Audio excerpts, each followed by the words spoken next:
Welcome to आंखों देखी। आज हम रिव्यू करने वाले हैं फिल्म चेहरे को। चेहरे एक मिस्ट्री थ्रिलर मूवी है और ये बाकी की बॉलीवुड की थ्रिलर मूवी से डिफरेंट है। बिकॉज बाकी की मूवी में जब होता है कि हर सीन में हर लाइन में एक ज़बरदस्ती का सस्पेंस क्रिएट करने की कोशिश करते हैं, इस मूवी में ऐसा नहीं है। इस मूवी की स्टोरी बहुत ही प्लेन है, बहुत ही सिंपल है और जैसे एक सिंपल स्टोरी को होना चाहिए वैसी ही है। ये मूवी 1956 में लिखी एक जर्मन नॉवेल की एडेप्टेशन है। नॉवेल का नाम था अ डेंजरस गेम और इस मूवी में इस बात का कोई भी क्रेडिट नहीं दिया गया। ये मूवी हिंदी में बनने से पहले ऑलरेडी 3 लैंग्वेजेस में बन चुकी है, मराठी, कन्नड़ एंड बंगाली। सो इस मूवी की स्टार्टिंग में एक पोएट्री बोली गई है और वो पोएट्री खुद अमिताभ बच्चन ने बोली है। पहले एक, फिर दूसरे, फिर तीसरे अमिताभ बच्चन आ जाते हैं और तीनों साथ में मिलकर ये पोएट्री बोलते हैं। इस चीज की इस फिल्म के इंट्रो में कोई खासा जरूरत नहीं थी, जबरदस्ती इस चीज को घुसा दिया गया है। फिल्म शुरू होती है एक बिजनेस टाइकून समीर मेहरा से, जो कि एक बर्फीले रास्ते, बर्फीली वादियों से होते हुए एक शॉर्टकट मार के दिल्ली की तरफ जा रहे हैं। दिल्ली से 200 मील दूर उनके रास्ते में एक पेड़ गिर जाता है और बर्फ में उनकी गाड़ी फंस जाती है और वहीं उनकी मुलाकात होती है परमजीत सिंह भुल्लर से, जिसको प्ले किया है अनु कपूर ने। वो उनको अपने एक दोस्त के घर पर लेके जाते हैं जहां उनके बाकी के दोस्त उनका बेसब्री से इंतजार कर रहे होते हैं और वहीं हमारे समीर मेहरा यानी कि हमारे इमरान हाशमी की मुलाकात होती है लतीफ जैदी से, जिसको प्ले किया है अमिताभ बच्चन ने। अब लतीफ जैदी, परमजीत सिंह भुल्लर और उनके बाकी के दोस्त जो हैं वो पहले लॉ के लिए काम किया करते थे, लेकिन अब वो सारे रिटायरमेंट ले चुके हैं। लेकिन इनका ये मानना है कि जहां जस्टिस सर्व नहीं होता वहां ये जस्टिस सर्व करते हैं और इसी बात को इन्होंने दिमाग में रख के अपने घर में ही अपनी एक कोर्ट बना रखी है जहां पर ये लोगों के जीवन का फैसला करते हैं। तो हमारे समीर मेहरा जो है, हमारे इमरान हाशमी जो है, उनके ऊपर भी एक मुकदमा चलाया जाएगा और अगर हमारे समीर मेहरा ये मुकदमा हार जाते हैं तो उन्हें पनिशमेंट भी दी जाएगी। उनको पनिशमेंट देने के लिए एक फांसी का फंदा भी क्रिएट किया जाता है, एक फांसी का फंदा भी बनाया जाता है। और रिटायरमेंट से पहले हमारे जो लतीफ जैदी साहब हैं ये पब्लिक प्रोसिक्यूटर थे और हमारे परमजीत सिंह भुल्लर साहब जो हैं ये पहले डिफेंस लॉयर थे और इन्होंने सेम रोल हमारे समीर मेहरा के केस में लिया। लतीफ जैदी साहब जो हैं वो हमारे समीर मेहरा के अगेंस्ट केस लड़ रहे हैं और हमारे परमजीत सिंह भुल्लर साहब जो हैं वो हमारे समीर मेहरा के लिए केस लड़ रहे हैं। तो पूरी मूवी उनके मुकदमे के ऊपर ही चल रही है, जिसके बीच में समीर मेहरा की लाइफ से जुड़े कुछ सीक्रेट्स भी रिवील किए जाते हैं। तो फिल्म के क्लाइमैक्स में उनको सजा मिलती है या नहीं, ये जानने के लिए आपको पूरी फिल्म देखनी पड़ेगी। मैं आपको क्लाइमैक्स नहीं बताने वाला, लेकिन मैं आपको एक चीज जरूर बताऊंगा कि क्लाइमैक्स पूरा का पूरा क्लाइमैक्स बिना चीनी की चाय की तरह है। पीनी तो है लेकिन मजा नहीं है। क्लाइमैक्स उतना दमदार नहीं है। पूरी मूवी में जिस तरीके से बिल्डअप दिया गया है, स्टोरी को जिस तरीके से बिल्डअप दिया गया है, स्क्रिप्ट को जिस तरीके से बिल्डअप दिया गया है, कैरेक्टर्स को, उनके कंपैरिजन में क्लाइमैक्स बहुत फीका सा लगता है। क्लाइमैक्स चाहे तो और एक्साइटिंग हो सकता था।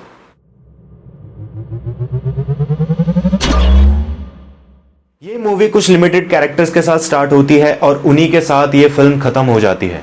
फिल्म के अंदर आपको देखने को मिलेंगे इमरान हाशमी, अमिताभ बच्चन, रिया चक्रवर्ती, क्रिस्टल डिसूजा, समीर सोनी, एलेक्सो निल, रघुवीर यादव, धृतमान चटर्जी, सिद्धांत कपूर और अनु कपूर। सबने अपनी अपनी भूमिका अच्छी तरीके से निभाई है। अगर बात करें समीर मेहरा जिसको प्ले किया है इमरान हाशमी ने, उनकी परफॉर्मेंस तो अच्छी थी, लेकिन ये बात वही है ना कि जब उनके सामने इतने सारे अच्छे एक्टर्स और इतने एक्सपीरियंस एक्टर्स हों तो अच्छे से अच्छे एक्टर का भी गला सूख जाए। और यही हमारे इमरान हाशमी के साथ हुआ। अनु कपूर और अमिताभ बच्चन के साथ स्क्रीन शेयर करते वक्त उनकी परफॉर्मेंस में नमक थोड़ा कम लगा। वहीं अगर हम बात करें रिया चक्रवर्ती की, तो उनका फिल्म में होना या ना होना बराबर ही है। उन्होंने एक पागल लड़की का कैरेक्टर प्ले किया है जिसका नाम होता है ऐना। उनके कैरेक्टर का इस कहानी से कोई लेना देना नहीं है। उनके कैरेक्टर को यूज किया है किसी और कैरेक्टर को जस्टिफाई करने के लिए जिसका नाम है जो प्ले किया है सिद्धांत कपूर ने, जो इसमें ऐना के भाई बने हैं, मतलब रिया के भाई बने हैं और जो ऑलरेडी पहले से एक मर्डर कॉन्विक्ट हैं। क्रिस्टल डिसूजा ने प्ले किया है नताशा ओसवाल का कैरेक्टर, जो कि समीर मेहरा की गर्लफ्रेंड है और जो ऑलरेडी मैरिड है जीएस ओसवाल से, जिसे प्ले किया है समीर सोनी ने। ऋतुमान चटर्जी ने प्ले किया है जस्टिस जगदीश आचार्य का कैरेक्टर और वहीं रघुवीर यादव ने प्ले किया है हरिया जाटव का कैरेक्टर, जो कि एक जल्लाद है।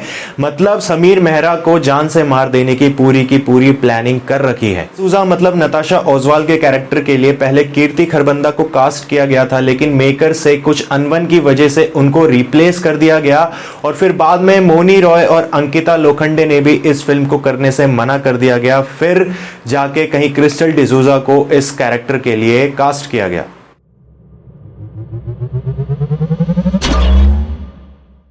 फिल्म का बैकग्राउंड स्कोर क्रिएट किया है क्लिंटन सीरोजो ने और फिल्म के अंदर म्यूजिक है विशाल शेखर का और गौरव दास गुप्ता का। फिल्म के अंदर बस एक ही सॉन्ग है रंग दरिया, जिसे गाया है यसीर देसाई ने, लिरिक्स लिखे हैं फरहान मेनन ने और म्यूजिक है गौरव दास गुप्ता का।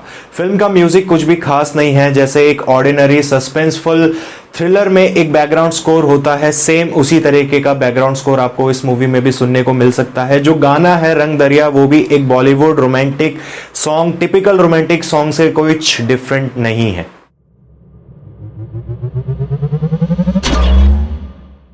डायरेक्टर है रमी जाफरी, जो कि पहले एक स्क्रीन पे राइटर थे, फिर वो एक डायरेक्टर बन गए। चेहरे से पहले उन्होंने गॉड टू सी ग्रेट हो और गली गली चोर है जैसी फिल्में बनाई हैं, लेकिन वो कहते हैं ना कि जो इंसान 10 काम करता है वो एक काम भी ढंग से नहीं कर पाता। ऐसा ही कुछ हमारे रमी जाफरी साहब के साथ हुआ। इस मूवी में उन्होंने लिरिक्स में भी हाथ चलाया है और स्टोरी में भी हाथ चलाई है, इस चक्कर में वो एक काम भी ढंग से नहीं कर पाए। इतनी सारी चीजों में हाथ डालने से बेहतर था अगर वो अपना सारा काम और सारा टाइम सिर्फ डायरेक्शन में लगाते, तो हमें शायद थोड़ा सा बेटर फील होता।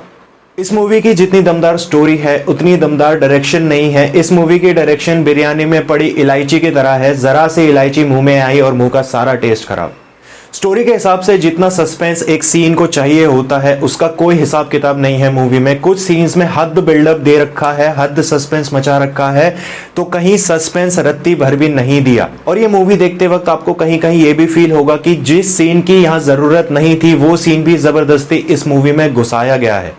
ये मूवी देख के ऐसा लगता है कि हमारे डायरेक्टर साहब की जितनी क्रिएटिविटी थी उन्होंने फिल्म के स्टार्टिंग में ही लगा दी और फिल्म के क्लाइमैक्स तक आते आते उनकी सारी क्रिएटिविटी खत्म हो गई, वो बोर हो गए और जो मन में आया उन्होंने लिख दी, जो मन में आया उन्होंने बना दी। अगर इन सब चीजों को आप साइड करके देखेंगे, एक स्टोरी को पकड़ के देखेंगे, तो ओवरऑल डायरेक्शन काफी अच्छी थी। इस मूवी को मैं दूंगा 5 में से 2.5 स्टार्स। वैसे है तो ये थ्रिलर मूवी, पर ये मूवी देख के कहीं भी थ्रिल फील नहीं हुआ, बस एक सस्पेंस फील होता है और कहीं कहीं ये भी फील होता है कि एक सीन को दूसरे सीन के साथ जबरदस्ती कनेक्ट करने की कोशिश की गई है। तो अगर आप एक ऐसी मूवी ढूंढ रहे हैं जो आप सिर्फ एक एंटरटेनमेंट के लिए देखना चाहते हैं, जिससे आपको थोड़ा बहुत एंटरटेनमेंट मिल जाए, आपका टाइम पास हो जाए, तो आप ये मूवी देख सकते हैं।